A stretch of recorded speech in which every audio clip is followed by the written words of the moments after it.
Lalakas ng mga kasama, puro mga naka-super bikes. Kung taga pag-sports, napaka-pogi.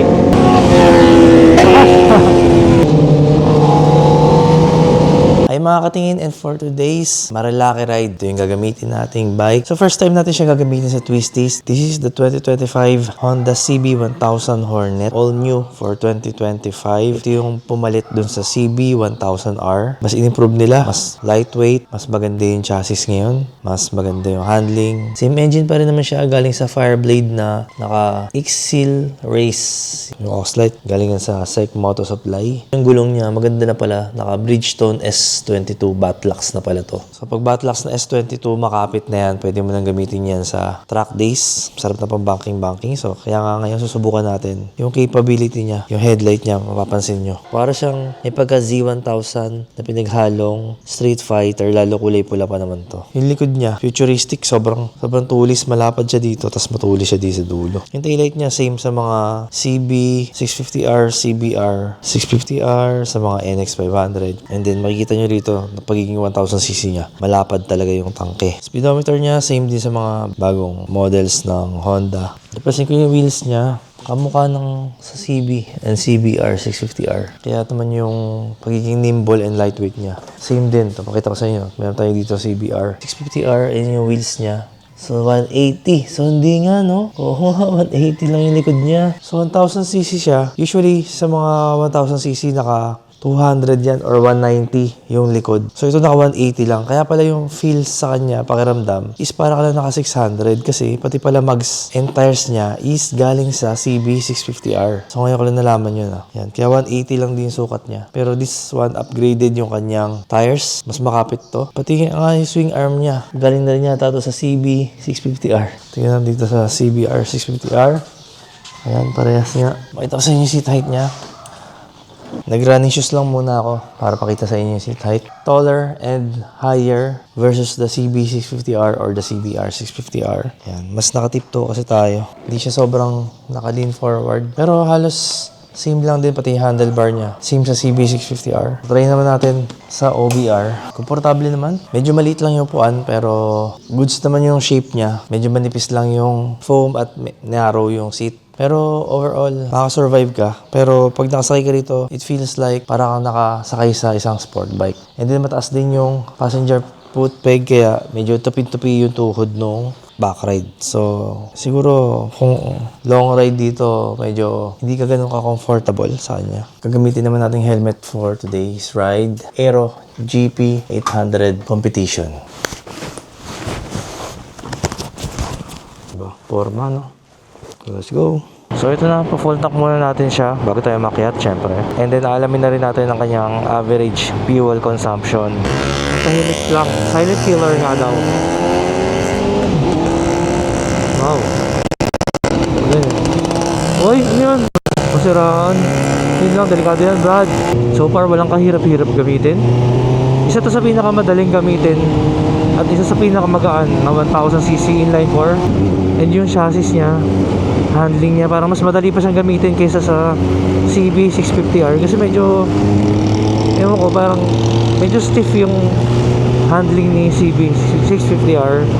So dito, mas na-improve pa nila yung handling, which is tama naman kasi 2025 siya ni-release, so dapat talaga meron isang malaking improvement kasi si CB650R ni-release siya way back 2019 yata. So 6 years difference. Tama din naman na magkaroon sila ng improvement, but this time napakalaki ng improvement. Unang piga mo pa lang, ramdam mo talaga na wow, ang gaan nito.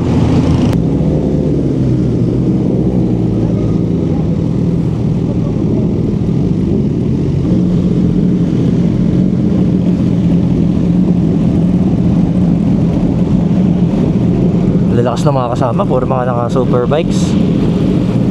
Isang naka GSXR, isang naka Fireblade, yung double R, isang naka ZX10 RR, may naka R7 yata yun, MT-09, Z900, ZX10R pa na isa. May naka S1000 double R pa. May sasama naka double R na Fireblade. Grabe yung lineup, lalakas. May naka RSB4 pa. Ayan. May naka Aerox 1000. Si Jester, shout out.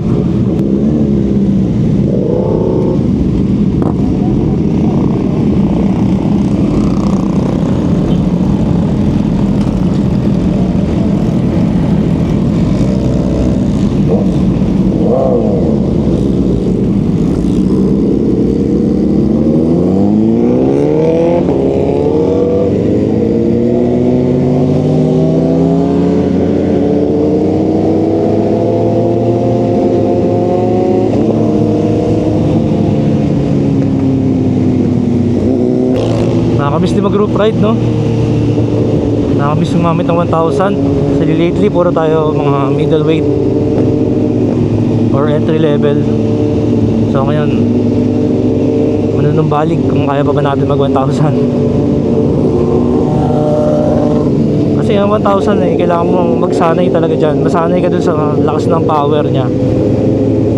So every time na mag-stop ka sa kanya, tapos sakay ka ulit, manunumbalik yung lula eh. Ang hirap masanay sa lakas ng 1,000. Talagang malakas eh. R7 ba yun? Lakas din pala, no? R7. Ayun, pag-wheelie pa. Ayawan na to, lakas. Likod na lang tayo.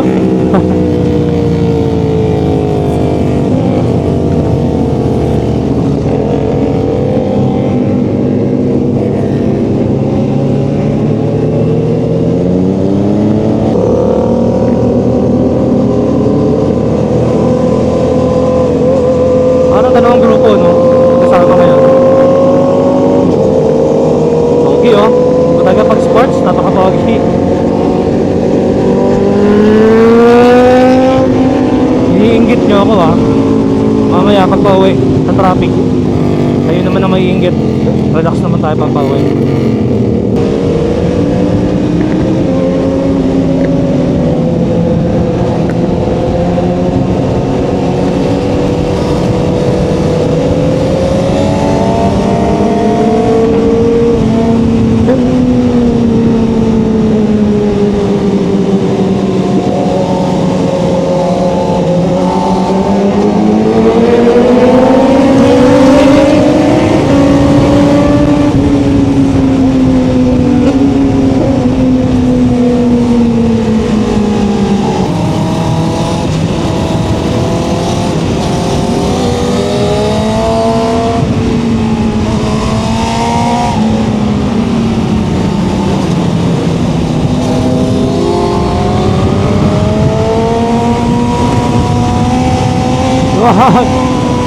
Grabe yun.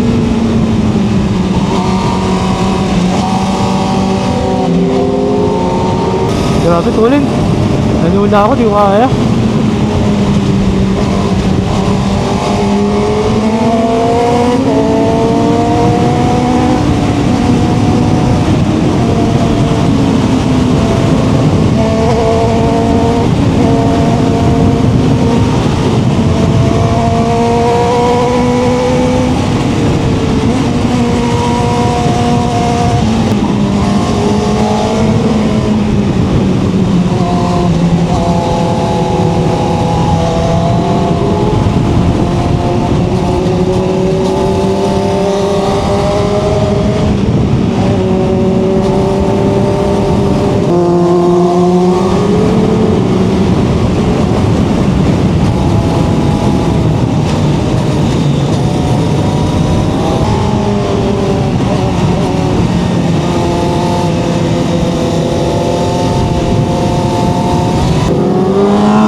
What?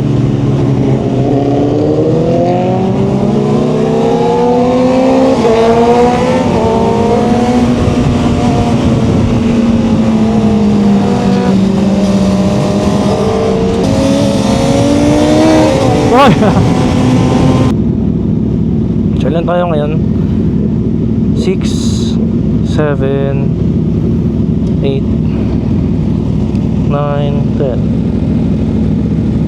11, 12. Mga 12 tayo.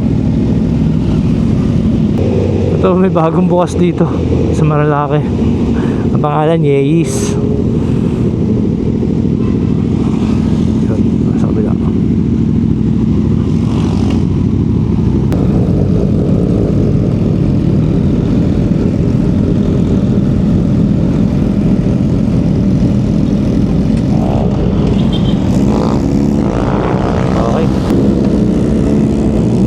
So big shoutout sa grupong LFG. Ang meaning ng LFG na name nila is Let's Freaking Go.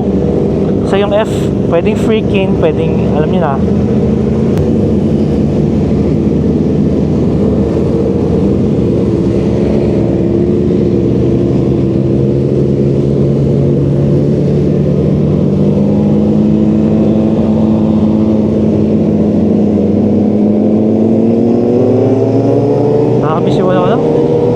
Quick shifter, pinapakislaban tayo nasa harapan.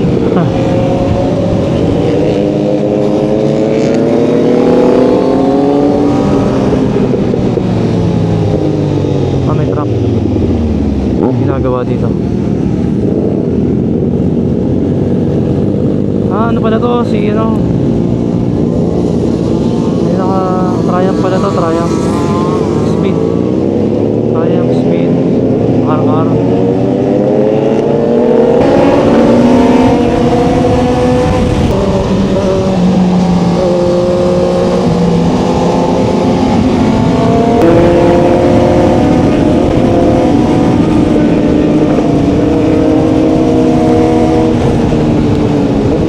Nakakanula.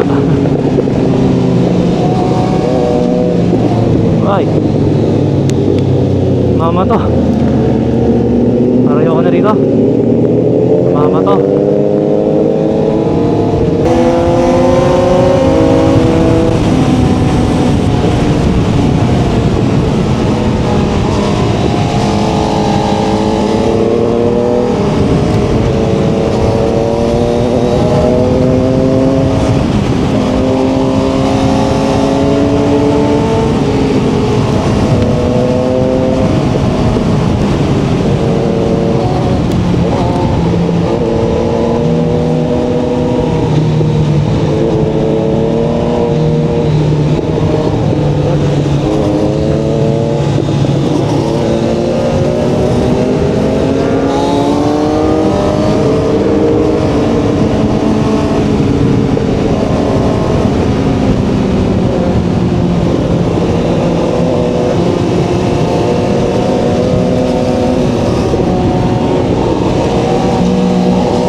Nakatakot. Ang lalim nun eh.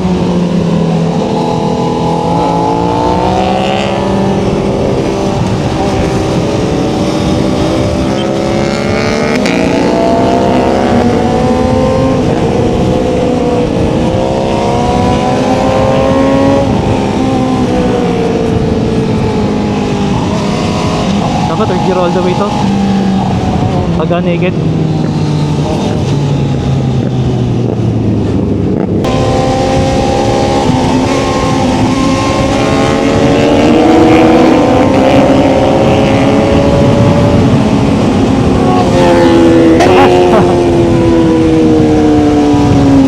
Oy.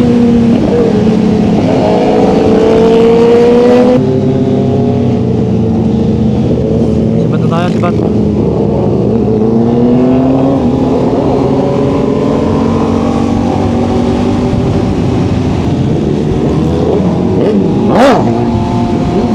So yun na nga, napakalapit pala na itong CB1000 Hornet 2025.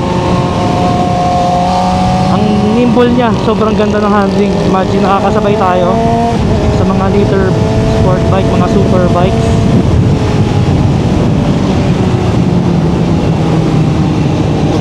Ganda ng handling niya. Yung throttle niya, maganda yung fuel delivery.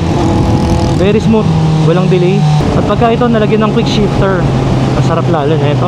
Pero maganda naman ng liter bike, mga 1000cc, hindi ka cambio ng cambio dyan. Baga mahaba yung gear niya. First and second gear mahaba na. Di mo na kailangan na gaya ng mga 600 and below. Actually doon kanina nga sa twisties, halos nakababad na ako sa third gear all the way. Long sweeping na corner doon, dapat pala naka fourth gear tayo doon. Very promising. So mamaya malalaman natin ilan ang gas consumption, haba ng RPM niya. Hindi ko pa na-reach yung limiter, ganun ka kalakas ng motor na to. Hindi ko nga nasagad yung limiter niya. Anyway, break-in pa naman kasi. Pero sabi naman ni boss, yung may-ari nito ang CB, sabi niya i-hard break-in daw natin. Kaya ginawa naman natin, pero hindi naman up to red line na ginawa natin. Yung nga palang gloves na gamit natin is RST brand. So shoutout from Sec Moto Supply natin ako yan. Sip na sip ka sa leather gloves. At saka syempre maporma. Kaya kung magka-gloves ka, piliin mo na yung sip ang kamay mo. Syempre mahalaga yung kamay natin. Tapos pag sumisenyas-senyas ka, nakikita yan, kaya kailangan maganda yung gloves mo. Pababa tayo ng Marilaki after ng ride. May napansin ako dito na Raider. So nakakatawa kasi complete gear siya ng Sec Moto Supply. Pakita ko sa inyo ha. Ang suot niya, naka Sec helmet siya, tapos naka belt bag siya ng Sec. Pati yung riding jacket niya, yung mesh riding jacket, naka riding pants din siya. So malamang Sec din niya. Tapos naka elevate riding boots, naka Sec gloves din. Lupit ha. Talagang kinumpleto niya lahat, no? Solid, nice. From head to toe, angas. Shoutout sa'yo. Shoutout sa'yo brother. Naka Raider. Ito yung bago na Raider eh. Raider Pro. Naka Raider Pro. Pro ba yun? Gusto na naka Raider siya. Ayan, okay na po. Okay na. 303. So kanina 122 tayo. 215 minus 122 divided by 5.68 liters equals 16.37 km per liter. Grabe, no? Not bad para sa isang liter bike with Fireblade engine. So very good na yun. Hindi naman siya ganun kabalki, so kaya pa rin sumingit sa traffic. Yun nga lang, yung clutch niya medyo matigas para sa isang big bike. Kasi ganun talaga pagka 1000cc, kailangan tigasan yung clutch spring. Pero maganda sa kanya, kahit tanghalin tapat, hindi mainit yung makina. Wala rin akong nararamdamang singaw kumpara mo sa ibang bikes na kapag ganito ka traffic tapos strict yung araw. Siguro meron man, very minimal na hindi ko napapansin.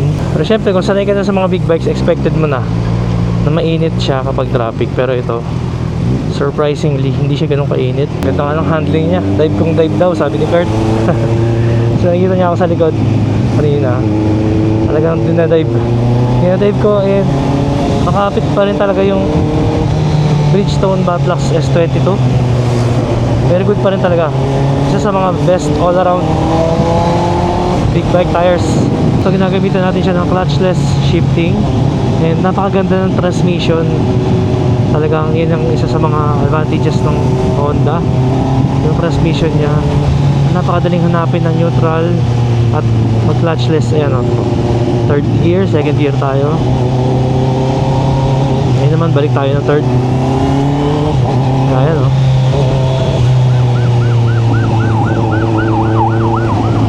balik tayo ng second.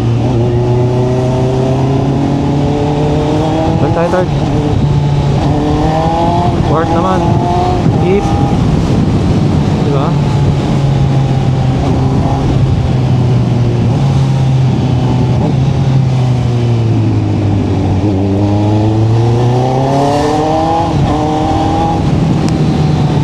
Manalo.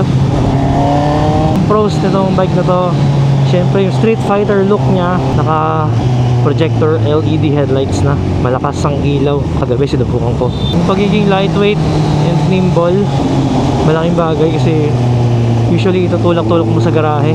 Pangatlo is the price. Para sa isang Honda na liter bike, flagship naked bike nila, di na masama. Para sa 759,000. Ang apat naman na cons sa kanya is the gas consumption. Nakita nyo naman, spirited riding tayo, pero more than 16 km per liter yung tinakbo natin. What more kung mabait ka mag-drive? Baka umabot ka pa ng 18 to 19, lalo na kung long ride, baka umabot ka pa ng 20. Yung kasi mixed traffic yun eh, maraming traffic tayo dinaanan. Tsaka more on city riding. Kasi Honda, kilala siya magiging matipid sa gas. Even yung Fireblade, umabot din siya ng mga ganong figures. Panglima siguro yung exhaust note niya na Fireblade, talaga madidistinguish mo siya. Traffic test ulit, gano'ng kasarap isingit. Kasarap, gano'n siya kadali isingit. O ayan o, very nimble, madali lang siya isingit-singit sa traffic. So doon naman tayo sa kanyang mga cons. Unang-unang cons nakikita ko sa kanya is the taillight. Kasi yung taillight niya, pag nakatalikod, kala mo CB 650R or kala mo mga NX 500. Magkakamukha na kasi yung taillight. Sana binigyan nila ng sariling taillight bilang isang flagship super naked nila. Sa looks naman, subjective yun. Para sa akin, maganda yung looks niya. Although yung side fairing niya medyo nakakabitin kasi maliit yung fairing niya sa gilid. Sana nalagyan nila ng mga winglet ganyan para ma-formal. Medyo minimalist yung kanyang forma, pero para sa akin hindi ko masabing cons yun. And second, yung mags and tires niya na mas manipis kaysa sa mga 1000cc. So pang 650 nilagay nila. So it's both good and bad. So yung good nun, syempre mas maganda yung handling niya, mas nimble, mas magaan, mas maganda yung arangkada. Pero ang cons naman yun, syempre parang hindi naka 1000cc kasi mas manipis yung gulong mo sa likod, mas makitid. So di mo minsan mafe-feel na naka 1000 ka. Syempre di ba, maporma pag mataba yung gulong. Ito yung handlebar niya dito, yung clamp niya rito, pang lahat to switches pang CB 650R. Nabago sa kanya yung tangke, tsaka yung side fairing, yun yung nagkaroon, tsaka yung headlight, yun yung mga nagkaroon ng new design. Suspension medyo matalbog. And then the non-SP version, sana nilagyan na nila ng quick shifter kasi sobrang bare. So meron lang siya kanya yung mga usual, yung traction control, ABS,